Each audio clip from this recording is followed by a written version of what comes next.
Selamat siang semuanya. Selamat berjumpa kembali di channel MPI Taman. Kali ini kita ada format acara baru ini, namanya Tanya Mas Ari. Jadi kalau misalnya ada teman-teman mau tanya-tanya, silakan. Nanti kita akan adakan sesi Tanya Mas Ari namanya. Nah, kali ini kita akan membahas tentang screenshot. Setelah sebelumnya kita pada kesempatan yang sebelumnya kita bahas tentang THC-nya itu sendiri bagaimana. Nah, kita mau bahas nih secara khusus tentang screenshot. Nah, Mas Ari. Ya, selamat siang Mas Dedi. Siang juga. Lama nggak jumpa kita.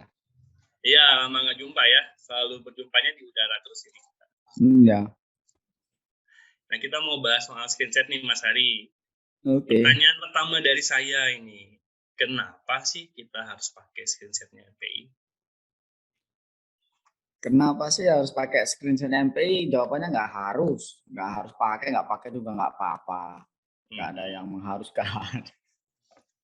Yang jelas gini, kalau sebenarnya kan Match 3 itu kan sistem kerja mesinnya secara keseluruhan. Dia bisa melakukan komputasi, menggerakkan motor, menerima input sensor dan lain-lain. Nah, di plasma kita menghadirkan screenshot itu sebenarnya untuk menghadirkan sistem CNC plasma profesional. Jadi yang lebih mudah untuk digunakan, lebih fungsional, dan lebih enak untuk operator. Sebenarnya tujuannya itu. Nah, nggak pakai screenshotnya MPI nggak apa-apa. Cuman kalau kelebihannya kalau pakai screenshotnya MPI, tentunya secara kerja mesin semuanya sudah tertata. Jadi misalkan kita camnya harus milih yang model cam kayak gimana, ikutnya kayak apa, kemudian apalagi fungsional-fungsional di plasma itu bisa terjangkau semuanya. Kemudian ketika kita bikin mesin CNC plasma dan pakai screenshotnya MPI, artian secara pakem pembuatan itu semuanya sudah ada. Jadi kemungkinan jadinya atau tingkat kesulitannya jauh lebih rendah daripada kalau enggak. Begitu Ganti. Oke, tadi kan bahas tuh camnya kayak gimana ya, Nah, mau nanya, kalau camnya sendiri, kalau pakai screenshotnya MPI, pakai apa itu camnya? Camnya bisa pakai seat cam atau pakai aspir. Nah, yang pemilihan camnya itu sebenarnya yang paling penting itu kan preprosesornya itu. Ya. Kalau untuk screenshotnya MPI, kita pakai yang plasma NOZ. Jadi generasi atau hasil dari cikut yang dibangkitkan oleh SICAM atau aspir tadi itu tidak memiliki nilai Z. Jadi interpolasi CNC-nya hanya pada X dan Y saja. Itu kalau pakai screenshotnya MPI ya. Iya. Ya. Tapi kalau pakai screenshot yang lain atau pakai metode standar, ya nggak harus pakai yang NoZ. Itu tergantung si maker atau si pembuat desainnya gimana. Desain mesin secara keseluruhannya itu gimana gitu. Jadi kalau bicara screenshot, kita itu sebenarnya membuat sistem mesin. Oke. Tadi kan bahas soal interpolasinya X dan Y aja. Terus gimana dengan Z-nya dong, bro? Nah, Z-nya itu kan sebenarnya kalau di CNC plasma beda sama milling ya, router atau CNC milling ya. Nah, kalau di CNC milling kan memang X, Y, Z itu terinterpolasi. Jadi bisa bergerak secara 3D. Sebenarnya kalau di plasma yang dibutuhkan untuk interpolate itu cuma X sama Y saja. Z-nya gimana? Nah, disinilah fungsional dari screenshot-nya MPI. Dia bisa mengontrol aksis Z-nya terpisah dari X dan Y-nya. Ya. Iya. Jadi nanti apakah Z-nya itu nanti bisa gerak turun? Bisa. Oke. Jadi yang kontrol itu yang software di dalam screenshot-nya itu. Jadi yang kontrolnya itu screenshot ya berarti ya? Screenshot. Nah, itu kalau Berarti kalau misalnya di control screenset, apakah ada settingan di pin-pinnya di Mastery dan BOB-nya nggak sih kalau pakai screensetnya MPI? Atau gitu aja udah? Kalau dalam tiap pembelian screenset ya, dalam setiap pembelian screenset itu kan sudah tersetting secara otomatis ya sama yang bikin itu ya. Ketika kita install itu sudah auto filling gitu, auto dimasuk-masukin gitu. Itu untuk mempermudah user sebenarnya. Jadi yang perlu kita setting sebenarnya parameter-parameter yang memang harus di lapangan seperti kalibrasi ke mesinnya. Itu kan nggak bisa kita setting. Kemudian kecepatan kecepatan respon THC-nya. Nah, itu kan nggak bisa kita kira-kira, harus melihat secara langsung mesinnya responnya gimana. Jadi harus melihat kondisi lapangan gimana harus ya, melihat kondisi lapangan gimana, betul. Tapi kalau misalkan yang di setting standar kayak port and pin dan lain-lain itu sudah tersetting secara otomatis ketika kita install. Jadi nggak usah mikir lagi ya, nggak usah mikir lagi, langsung tersetting otomatis ya. Iya, betul seperti itu. Nah ini kan kalau itu kan secara default tuh pakai untuk BOB yang mana itu? BOB yang Cina apa yang MPI itu kalau settingan otomatisnya itu? Kalau settingan otomatisnya itu yang sekarang ada itu untuk BOB Cina, untuk BOB Tiongkok yang warna hijau sama biru itu. Paralel ya, bukan USB ya? Paralel, bukan USB, betul. Yang BOB paralel ya, bukan USB. Kalau untuk BOB-nya MPI cuman ganti activate low-nya aja dari centang ke cross. Semua input ya berarti ya? Semua input di cross, betul. Semua input di cross. Kayaknya Mas Jadi lebih pintar tuh ya. Tahu aja. Acaranya harusnya tanya Om Ded ini. Ya. Terus ya udah. Oke. Selanjutnya, apa ada perbedaan ini? Kalau misalnya kita pakai Sitcam sama Aspir untuk di screenset-nya MPI, apa ada perbedaan atau enggak? Sama aja? Kalau secara operasional screenset sama aja. Sama aja ya? Sama aja. Nggak ada beda kalau misalkan Aspir harus gini, Sitcam harus gini, operasionalnya sama. Sama, jadi seenaknya aja mau pakai Aspir atau Sitcam gitu ya? Kalau memang sukanya Sitcam. Ya. Nggak ada masalah ya, Mas? Nggak ada. Mantap sekali ya. Tapi kalau untuk Aspir nanti minta ini ya, preprosesornya minta Mas Dedi kayaknya yang pegang itu ya. Mas Dedi nanti minta. Mas Dedi. Nah, kalau Aspir gitu. Kan ada pengarah preprosesor juga. Preprosesornya itu kalau untuk Node sepertinya di Aspir defaultnya nggak ada ya. Nggak ada default. Nggak ada, makanya itu juga hasil inovasinya kita, Mas Dedi ini ya, untuk membuat kita. Oh, kita. Oh iya. Iya, nanti dibalas dendam sama Mas Dedinya nanti. Iya. Untuk bikin generasi G-code yang tanpa nilai Z gitu.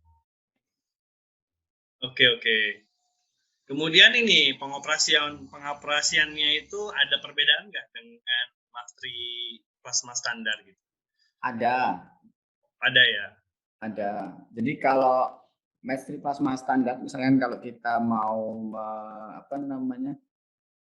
kalau kita mau memulai satu pemotongan kayak di router atau mailing itu kan cuma menggunakan satu tombol cycle start aja.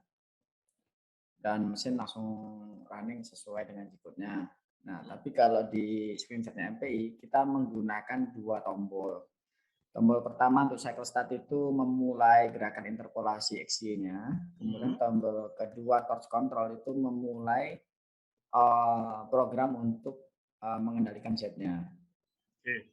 Nah, jadi dua tombol itu ditekan berurutan, tapi nggak usah buru-buru, seenaknya aja lah. Misalkan cycle start torch control gitu, bergantian ya.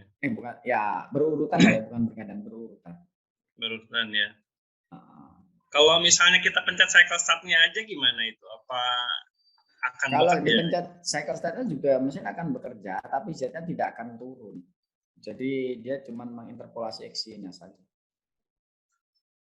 Ya, ada ada beberapa kasus juga yang Mas ini jetnya nggak mau turun katanya gitu. Yang beli SIM setnya MPI ya. Setelah diselidiki memang dia lupa. Kalau yang dipencet itu nggak cuma cycle 2. startnya aja. Oh, Ya. ya. Oke, itu bisa disampaikan di sini ya. Kalau di screenshot MPI itu ada 2 tombol yang harus pencet, cycle start dan terus kontrol ditekan secara berurutan. Nah, nanti dia jalan. Tapi cuma sekali di awal doang, kalau udah ya udah. Oke. Ya. Selain itu, selain kelebihan yang tadi disebutin, ada kelebihan lain nggak untuk screenshotnya MPI apa itu kira-kira yang jadi nilai plusnya itu? Kelebihannya yang sangat terasa itu sebenarnya bisa dikendalikan dengan tanpa menggunakan mouse. Jadi semua operasional mesin itu bisa dikendalikan dari keyboard. Kita nggak pakai mouse. Nah, kalau kita pakai keyboardnya itu keyboard wireless, maka operatornya bisa dari sisi manapun. Kalau mau mengendalikan si mesin itu, mau memotong dari sisi manapun, mau nyetar dari sisi manapun itu bisa. Jadi lebih lebih gaya lah ya. lebih lebih apa ya, lebih enak lah ya. Misalkan bahannya ada di belakang, tinggal bawa keyboard doang gitu. Barangnya ada di depan, tinggal bawa keyboard doang. Itu kelebihan yang sebenarnya sangat ini ya, sangat membantu operator. Untuk operator. Kemudian kelebihan lain apa ya? Ya lebih sederhana daripada tampilannya, lebih sederhana daripada Mastery yang standar yang banyak feeling apa kotak-kotaknya atau banyak tombol-tombolnya. Kalau screenshot MPI sederhana dikit banget, tombol-tombolnya dikit. Jadi yang fungsional aja yang dikeluarkan. Kemudian ya sudah itu.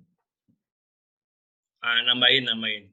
Kayaknya kalau di multi standar itu nggak ada indikator up sama down ya.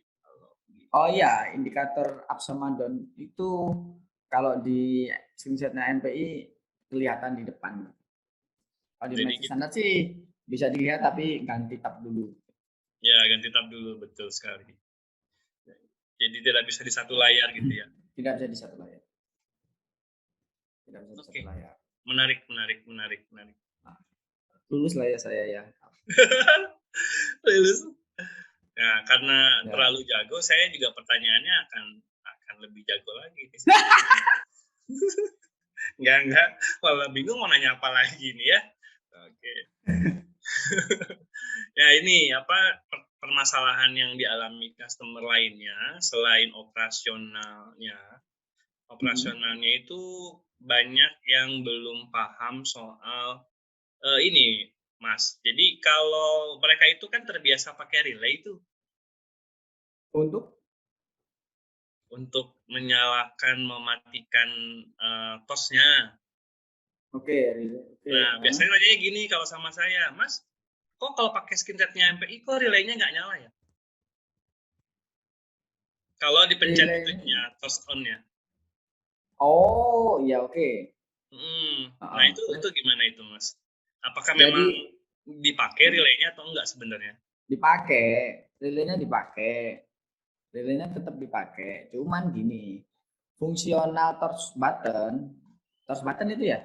Ya, torch button. Fungsional torch button di screenshotnya sebenarnya yang memerintahkan relay itu on atau nyala kalau di screenshotnya MPI itu bukan dari tombol itu atau bukan dari interpolasi XY-nya, tapi dari program di screenshotnya. Dari program di screenshotnya yang memerintahkan itu nyala, tapi tetap pakai relay yang di situ. Jadi pakai relay yang di sana ya. Tetap ya pakai relay yang di situ, cuman nggak bisa pakai tombol yang di situ, tombol yang di monitor itu. Nah, tombol yang di monitor itu fungsinya apa? Digunakan untuk mengecek atau ngetes fungsi in position. Ngetes fungsi in position. In position itu sebenarnya kan satu sinyal yang digunakan untuk dia gerak turun kan di screenshot itu. Jadinya kalau ini ya pakai itu, pakai pakai in position itu. Oke. Ya. Mungkin Jadi saya tambahin mungkin ya, kalau untuk ngecek relay, kalau pengen suara bunyi relay, klik manual toss on aja ya. Nah, bisa. Manual toss on. Oh, itu juga nggak dari relay, nggak bisa. Oh, nggak bisa. Itu kan dari jumper langsung konsletan itu kalau yang di toss on itu. Bukan yang di itu, Mana? Box. Yang di screenshotnya. Toss on. Oh, Manual ada ya? toss. Oh, yang baru ada ya? Iya ada. Ya. Yang lama, yang versi 4. Yang versi 4 kan itu baru daripada Ya. yang itu, daripada yang biru kan. Betul. Iya. Iya, itu juga bisa. Bisa Pakai ya. toss on, bisa. Jadi bukan berarti nggak pakai relay, tetap pakai relay kan. Tetap pakai relay ya. Oke. Kemudian itu apa namanya, yang banyak pertanyaan itu offline mode Mas. Itu offline mode itu gimana sih Mas? Fungsinya apa sih? Kenapa ada offline mode di sana? Oke. Offline mode itu digunakan untuk mencari sebenarnya. Oh iya, nampilin Ya, ini. biar ada. Sebentar.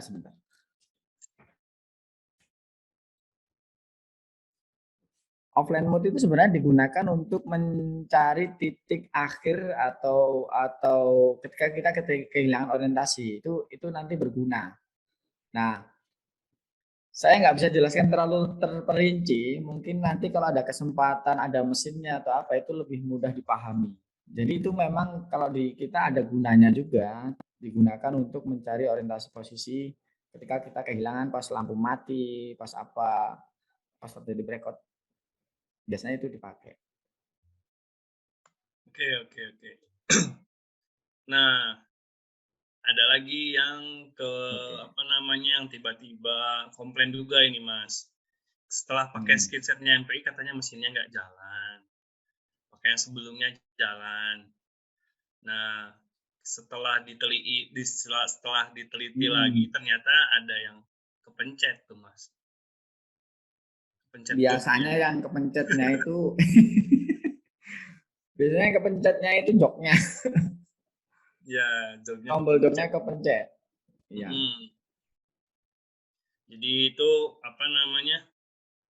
Kepencet jadinya katanya salah. Rusak katanya. Nggak rusak ya, tinggal pencet lagi aja jalan lagi. Pencet lagi ya. Iya. Nah, ini saya juga ini Mas penasaran aware juga sama screenshotnya ini karena kalau ini kita lagi logic code ini cepet banget ini kalau pakai yang screenshotnya MPI ini. Oke. Ya, ini kan pakai screenshotnya MPI tapi sebenarnya bukan screenshotnya yang bikin cepat ya ini tapi post processor yang kita pakai ya. G-code-nya. Ya, post processor yang kita pakai G-code-nya karena dia Maxipas Nano Z jadi dia lebih cepat untuk dibacanya. Ya. Kayak gitu. Ini kalau pakai probing ini lama, Mas Ari. Kalau pakai probing lama ya? Lama banget. Kenapa tuh? Karena dia kan ada perintah G31-nya. Oh ya, G31 ya. Juga setiap proses itu dia ada nilai F-nya kan. Nilai speed-nya itu yang bikin lama. Tuh jadi ya gitulah, nggak lama. Nah, ini kelebihannya lagi ini kalau misalnya kita transform here itu dia lebih cepat lagi, Mas Ari ya. Ya. Mas Ari ada materi nggak biar nggak saya buka? Nggak ada. Aku ngaku nggak ada aja deh. Aduh. Ini aku nggak ada aja deh. Iya. Transform here cepet banget ini kalau screenshotnya MPI ini. Ini kayak gini nih. Kalau pakai probing ini agak lama, Mas. Mungkin bahkan nggak bisa sama sekali. Ya, intinya gini ya. Kita bikin screenshot itu sebenarnya bukan baru-baru ini. Kita dulu itu teknologi mungkin sudah 10 tahun yang lalu kali ya, Mas Ded ya. Udah 10 tahun yang lalu dan dalam perjalanan waktu sebenarnya itu fungsional, sangat fungsional. Jadi kalau misalkan ada kesalahan-kesalahan yang tiba-tiba mesinnya nggak jalan atau apa itu bukan screenshotnya sih, itu lebih pada ada kelalaian yang mungkin kita kelupaan atau gimana gitu. Nah, mengenai fitur-fitur yang kecepatan yang tadi Mas Det sampaikan memang benar. Memang benar. Kenapa lebih cepat? Karena kebutuhan model G-code yang digunakan di screenshot MP itu lebih sederhana daripada yang enggak. Jadi lebih sederhana ya. Lebih sederhana. Jadi asal interpolasi XY dengan M03 sebagai awal, M05 sebagai matiin sudah selesai. Ya kan? Nah, ya betul. Ini kan dilihat juga jetnya nggak rubah ini nilai jetnya. Nah, X sama Y aja yang rubah ini. Betul. Nah ini teman-teman nggak bisa lihat proses kerjanya karena ini nggak di mesin ya. Jadi hanya bisa lihat X dan Y. Itu simulasi software aja. Ya, simulasi software saja. Keren, ini yang bikinnya siapa Mas Ari kok bisa mantap begini ini? Nggak tahu siapa yang bikin. Dibalas tuh sama Mas Dedi itu Mas. Nggak tahu siapa yang bikinnya kita Mas. Iya. Ya, jadi gitu Mas, teman-teman semua ini kalau kelebihan screenshotnya MPI itu banyak. Jadi tadi disimpulinnya dari simpulan kalau disimpulkan dari pernyataan Mas Hari itu salah satunya simple ya Mas. Iya. Sistem ini juga mengakomodir sistem profesional CNC plasma juga. Kemudian indikator up down-nya juga bisa kita lihat di sini. Langsung langsung di depan gitu ya. Iya, jadi nggak usah lihat ke sana ke sini gitu ya. Nggak usah tengok-tengok. Betul. Bisa juga manual pemotongan ya, Mas? Oh, bisa manual bisa. Jadi itu kalau bisa lah. Manual itu maksudnya kalau kita butuh potong tanpa interpolasi gitu kan, tanpa gambar atau tanpa bisa. Kalau manual bisa juga kita lihat THC up down-nya di sini bisa kelihatan ya Mas? Apa berfungsi? Kelihatan. THC itu sebenarnya kerjanya terpisah sama screenshot. Jadi dan terpisah sama G-code-nya ya. Jadi kalaupun dalam kondisi nggak pakai G-code, asal inverternya nyala, THC-nya kerja. Inverter nyala, THC kerja ya Mas? THC kerja. Nah ini ada juga yang nanya dari teman-teman juga, kenapa sih THC di situ nggak ditulis THC MPI aja Mas? Gitu. Apakah ini kan THC up, THC down aja nih Mas? Nggak ada THC MPI up, nggak ada THC MPI down gitu. Apa karena memang ini bisa dipakai THC lain atau gimana Mas? Oh, bisa. Mau pakai THC Promat, THC manapun bisa. Screenshotnya asal gini. Asal sinyal yang dimasukkan berupa sinyal input digital aja, yang terbaca di breakout board, nah itu pasti bisa masuk ke screenshotnya. Bisa masuk. Jadi nggak harus pakai THC-nya MPI. Jadi nggak usah pakai THC MPI juga sebenarnya bisa dipakai. Bisa. Kalau misalnya screenshot aja gitu tanpa THC bisa juga dipakai nggak Mas? Sebenarnya. Screenshot aja tanpa THC? Dia bisa, paling ya nggak turun gitu kan, jadi ya flat aja kan. Maksudnya? Maksudnya ya tetap dipakai screenshot, cuman nggak dipasang THC-nya, belum ada duit gitu misalnya. Oh nggak apa-apa, paling ya nggak bisa naik turun otomatis. Naik turun otomatis ya Mas. Paling nanti kalau gitu jadi torch hand control. Torch hand control ya. Nah, torch hand controlnya nanti opsi up down-nya kan kalau di kita bisa dipindahkan ke keyboard ya. Pindahkan ke keyboard ya Mas. Ya. Okay. Jadi torch hand control bukan torch high control. Torch hand control ya. Ya. Oke Mas. Ini sangat bermanfaat sekali ini tentang pelajaran ininya, screenshot-nya ini. Boleh. boleh. Kira-kira ada lagi Mas yang mau dijelasin soal screenshot mungkin Mas sebelum kita tutup ini? Ya, nggak ada sih. Yang aku sampaikan cuma gini, Ini nggak mutlak ya, nggak mutlak harus pakai screenshotnya MPI. Cuma screenshotnya MPI itu membantu mempermudah untuk pembuatan mesinnya ke arah profesional CNC plasma yang beneran gitu. Jadi maksudnya profesional itu mungkin dari sisi operasinya gampang, dari sisi hasilnya juga memuaskan dan lain-lain gitu. Jadi dari sisi pakem pembuatannya juga sudah ada, camnya kita pakai apa, settingnya gimana, THC-nya gimana, itu sudah ada. Jadi semua tinggal tinggal copy system lah ibaratnya Tinggal bahasanya. copy sistem ya Mas. Nah, betul Uh, sekali. tapi kalau misalkan dari kawan-kawan yang mau bikin CNC plasma milih THC, beli THC saja, ya kita juga nggak menghalangi, silahkan beli THC saja. Tetapi secara sistem kita juga nggak bisa bantu gitu. Tentang Iya. camnya harus milih gimana, match 3-nya harus gimana, itu improvisasi dari para makernya. Jadi silahkan mikir. Soalnya banyak sekali, kita nggak bisa bilang benar salah. Kita juga bukan apa-apa untuk bilang itu benar itu salah kan. Ya, betul betul betul.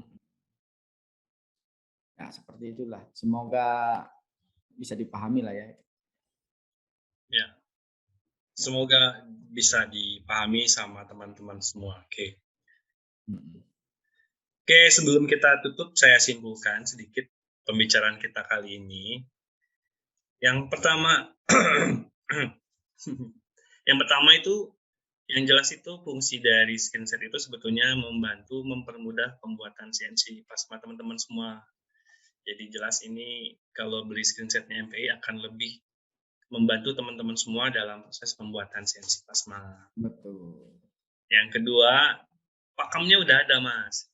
Jadi kalau misalnya teman-teman kebingungan dalam pembuatan CNC plasma, di sini kita pakemnya udah ada. Misalnya apa yang harus disolder, pin berapa yang harus disolder, misalnya kita akan beritahu apa aja yang harus di diinstalasi. Kemudian ada rumus-rumusnya juga, misalnya kayak THC, speednya gimana, apa-apanya nanti sudah ada pakem-pakemnya lah. Nggak perlu install, nggak perlu edit-edit port dan pin juga ya Mas. Ya. Karena sudah ada, jadi tinggal pakai saja. Ya. Kecuali mungkin kalibrasi tadi itu ya. Ya. Kalibrasi THC speed itu dikondisikan dengan kondisi lapangan. Ya. Seperti itu. Oh ya, ini juga diupload di Spotify ya. Oke, teman-teman bisa mendengarkan juga podcast kami kali ini di Spotify. Apa nama channelnya Mas Ari? Nggak tahu. Nanti diinfokan di bawah lah ya. Oke, nanti ada linknya ya, link Spotify-nya di bawah. Silahkan teman-teman juga bisa mendengarkan podcast kami di Spotify sambil ngopi mungkin atau sambil di kafe. Jadi bisa sambil santai-santai gitu. Oke, gitu aja. Terima kasih kami kali ini. Oke, terima kasih Mas Ari. Sama-sama, makasih Om Ded. Sore semua. Bye. Bye.